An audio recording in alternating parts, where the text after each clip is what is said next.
What's going on, guys? Welcome back to the channel. Hope you're all having a great day. I know I am, because we're finally getting into the video where I can show you the next round of modifications that I got done to the car. Now I'm going to show you everything that we did do, as well as the power it made, and show you on the dyno. Thing is an absolute beast now. It actually went a lot further than I thought it would on the E85. Even 98 made really good power. And just the way it's tuned is killer. And that stage 3 Monstatorque auto is an absolute weapon. I thought it was going to be, you know, revving a bit too high with the stall. I wasn't sure how it was going to be, but it's actually really killer. So let's get into it and hope you enjoy. So after I ended up getting the stage 3 box run in, I ended up in total doing about 2100 kilometers of run in Ks, and that was the stop start Ks. If you haven't seen that video, please check it out. It gives you a bit more in depth of how to do the run in and my experience with it. But yeah, anyway, so that was finally done, and then it was time to put the mods on. So I talked about it previously. I had the Precision 6466 Gen 2 Turbo that I was going to be putting on, as well as a few other things. I'll go into depth into those in a second. As far as a bolt-on replacement for these cars, I honestly think it's the best bang for buck as far as what it delivers. So I know the Gen 2 Garrett is a slightly cheaper option, and it is a super direct bolt-on replacement in that you don't need to change any of the lines.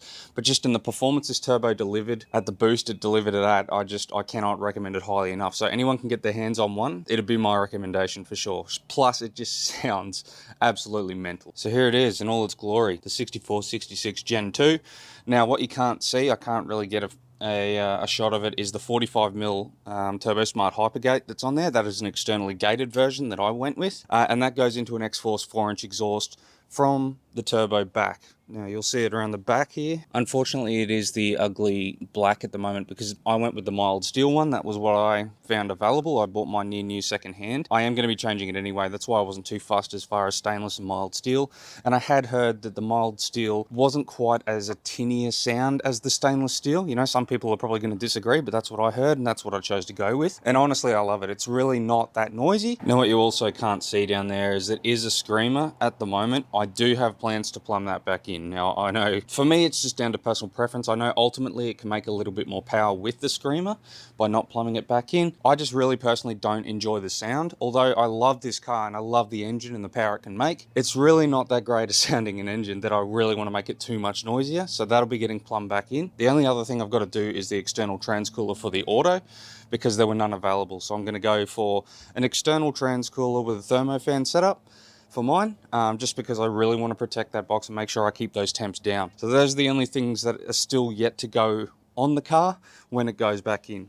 Now you might be able to just see it down there, but that is the Process West surge tank setup with the twin Walbro 460s inside there, as well as the Turbo Smart fuel pressure regulator. That also gets fed from the Walbro 460 and the in-tank pump. So I've got the 3 pumps feeding it. You know, honestly, it works really well. I could have gone on 525s in the surge, but there really is no need for the power levels that I'm at. Now, as far as things that you cannot see, the only other thing I did, because this already had the Crow valve springs in it that were fitted by Monstatorque. It also has the Ross Race balancer down there, which I got fit last time. That was shown on a previous video. It does have billet pump gears. It doesn't have the billet backing plate. I may do that down the track, but there's really not much need because it is just a street car and most of the time I do baby it. But I did add ARP head studs this time as well, just because we are running up to 25 PSI and I just wanted to make sure that was done, because at that level I don't want to risk anything. Eventually I may have to build the motor, but I'm trying to prolong that as much as possible, which that might actually sound kind of silly, and even saying it sounds a bit silly, trying to make it last as long as possible when you find out what power it is making. But it does have multi-tunes. So the other thing I did do is I changed it from SCT. I had an XCal, I think it was a Series 4 XCal, and I've gone to PCM Tech. You get better functionality with that, and it's just far easier to use. You don't have the plug-in module, but you can change everything through the cruise control buttons on the steering wheel. It's absolutely killer. I would recommend that. Unless you're going like Haltech or, you know, like M-Tron or any of those, or Holly, I'd definitely look at PCM Tech, especially for guys that are just running on the street and they're running around, you know, 800 horsepower, something like that is absolutely killer. Highly recommend it. So the other thing that you're not going to be able to see is it does have a built tail shaft in it now. It's the stock one that's been re-sleeved, for lack of a better terminology. I don't know exactly, but it has got the unis changed and re-sleeved, and that's through Final Drive over here, and it's their 1000 horsepower rated one. Absolutely killer. When you can see it in a later video, I'll try and get a shot of it. Now the other thing I did do besides that's for the airbag rear suspension, is the flex fuel setup through PCM Tech. Now that's the 4-in-1 gauge. In the kit there is one that does just one, but this is the 4-in-1. I'll just turn the ignition to on. Accessories. Now the advantage of that is it shows you your ethanol rating. The other thing is if you've ever changed from 98 to E85 without one, it is a massive pain in the ass. You've got to run the tank down, baby it for a while. Whereas this you can see, and it doesn't actually give you full power on the E85 tunes until it shows E79. So very, very handy to have, and I just preferred it. But I wanted it in there tucked away because I'm not trying to take away from what the car is too much, and just trying to keep it a bit more stealth as much as possible anyway. So like I mentioned before, this is on PCM Tech. Now the advantage of that is you can change your tunes off your steering wheel buttons through the cruise control. So I'll just turn that off again. And when you go to accessories on, goes up and down, that shows at 4,000, it is showing that it's on tune 4. The other thing it will show you on the speed side of the cluster, it actually also shows you your ethanol content. So that is showing touch under E85, which it showed E84 on the 4-in-1 flex fuel gauge. So that's how you can do it. So the other thing is to change it, you do through your cruise button. You just hold cruise down. That is showing on 4 now. Tune 3, just up and down on the set speed. So for me, there's a few. The first one being the valet tune. Obviously, if you're taking it into a workshop or something, you don't trust someone, or it's super wet and you don't want it to build too much boost or anything like that, you can actually rev cut it. That's tune 1. Tune 2. Now this tune is actually 640 horsepower at the wheels on 16 psi. Tune 3 is a touch over 700 horsepower, and I think that's around 21 pound from what I've been told.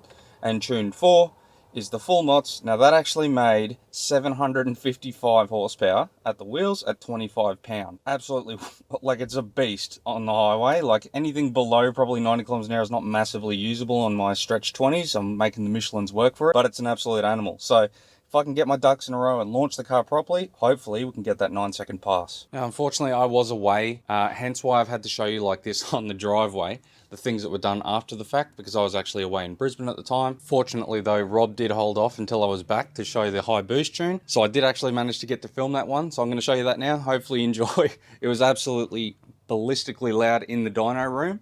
So hopefully my eardrum sacrifice is enjoyed.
Oh, happy.